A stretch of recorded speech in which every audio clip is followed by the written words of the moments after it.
را شروع شوي دي پښتانه شام کې اردن کې زموږ قبیله اردن کې په دغه کې دا په یمن کې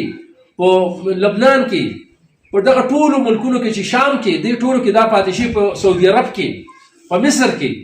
دا ټولو کې دا خلک پاتې شي به دا به ګرځېدل دغسې عراق کې پاتې شوي دي ایران کې پاتې شوي دي ټیک شو بل دغه چې کوم دی دغه زوړ د ګوجرم زوړ وطن چې کوم دی د ایران دی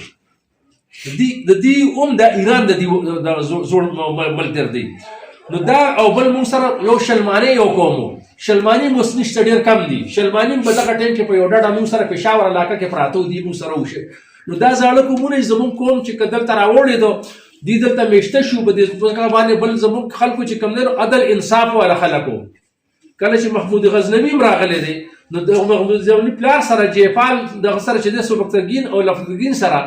چې دوی کومې مقابلې کړې وي نو هغه هغې چې کوم دی نو جیپال هم زما مشرانو شکست ورکړی دی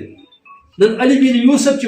په مردان کې پروت دی دا زما ګورنر و دا زما کاظم و د بغداد د سکول شاته خو نن افسوس دا دی چې نن داسې خلک دی چې د مردان تقسیم یې وکړو خو چې هلته کې کوم لوی لوی ائمه زما پراته دي نو هغې ائمه هغې چې کوم دی نو په هغې باندې خاورې ور واړولې هغې ائمو کې زما چې کوم دی نو شیخ ملیخ په راپورې اوته کې پروت دی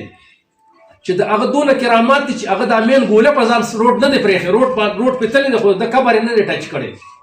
علي بن یوسف چې کوم دی نو د هغه تر اوسه پورې 1100 کاله وشو زموږ ائمو قبرونه اوس هم چې په دغه ملک باندې پراته دي ملک یحیی چې کوم د سومنات په جګړه کې دغه سره دی ملګری شوی دی دغه پلار سره د محمود غزنوي او د هغه نیکه سره هغه په ګلیاړه کې د هغه قبر د نن هم د هغې قبرونه موجود دي بل زموږ مشران چې هغه چې د هغې په که هغې جګړه کړې ده نن په دیني جامه کې هغې جګړه کړې هغه د دین د اسلام جګړه هغې کړې ده مونږ پښتون قبیلې د څه شی نه دی اخیستی نه خو هغې سره زیاتې کړی دی بلکې چې د یوسفزو سره د دغه په ځمکه باندې افغانستان کې ورسره دغه زیاتې وکړو د دې قتلیام یې وکړو په افغانستان کې دې سره ډېر بد حشر د دې خلکو وکړي او دې پله نورو قبیلو ته هم دي په افغانستان کې دغه وکړو خو الغبیغ یو دغه کړو یو اګریمنټ د دې سلیمان شاه سره کړو د یوسفزو بشر سره چې ده ورته وایي چې دوی به خیر د پرېږدي 900 کسان یې دي نه په یو ورځ باندې حلال کړلو ویو بجلتې نه باقي را جلا وطن کړلو او ډېر بدترین حالات کې چې دا حالات نشم ویلی د دې خپل تاریخ تواري حافظ رحمت خان یې لیکي چې دې په راوړېدلو او زموږ مشرانو ته یې ووایي چې موږ له ځای راکړئ په خپله سینه پورې دې زموږ مشرانو ځای کړل دلته کې دې له ځایونه ورکړلو د دې بچي یې پټ کړلو دی له پټ کړلو دی له خوراکونه ورکړلو دی له خشاک ورکړلو دی له جیداد ورکړو هېڅوک نن ګوره په دې معاشره کې خپلې لور له څوک کیسه نه ورکوي نن دې معاشره کې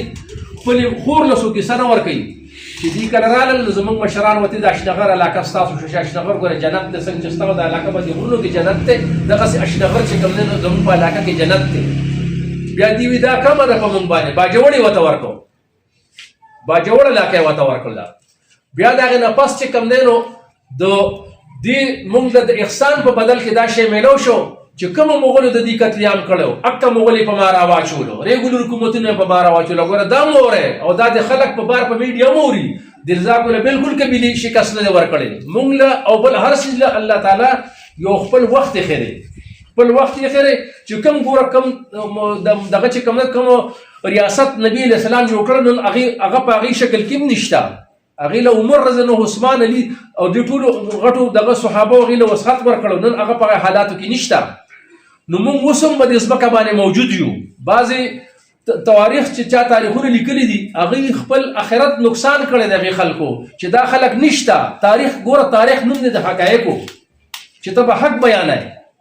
هغوی صرف د خلکو د خوشحالولو دپاره هغوی دا خبرې کړي دا خلک نشته دا زموږ مخې ته به دې لږ ځای کې به دې باران کې دا څونه خلک ولاړ دي دلته کې دغسې په هر د صوابع په 9 په 21 22 کلو کې سره د جیدادونو موږ مالکان یو دغلته زموږ په صوابع کې یو مورخ دی هغه وایي دا خلک نشته نو زه هغه ته هم ستاسو د شیشې په دغه باندې دوم چې ته نشته تا ته تاریخ څه پته نشته تا سره په کلي کې ستا چیرمین به د شاه منصور څوک پاتې کېده حبیب اکبر څوک و د کونډې د شاه منصور د زیدي دا چیرمین چې به پاتې کېده به حبیب اکبر پاتې کېده او ته نن دی وایي چې دا خلک نشته نو دا موږ هم چې دا دغه جذبې راوچت کړو موږ د چاقلات نه یو خو چونکې موږ دې ته دا وایو چې تاسو هر سړی د خپل تحریک چلی بل سړی بې عزتي نه کوي، بل سړی د خاوره نه اړوي. که نن مثال په تور د الزاق سړی په دې ځمکه باندې غلی دی، په یو خاطر باندې مغلي تاریخ هم ما ته چې څونه معلوم نه، انشاءالله دا دونه تاسو ته نه دی معلوم. تاریخ چې څونه ما سره ظاهره ده دا د دې مورخینو سره نشته. کني راشي دا غاز دی او دا میدان دی وګورو، ما سره به هم زما لیبرري وګورو، دی به ما ته خپل کتاب وخلي. په کتاب باندې پیسې ورکول هم اسان نه دي، کتاب سټډي کول هم بیا اسان نه دي. نو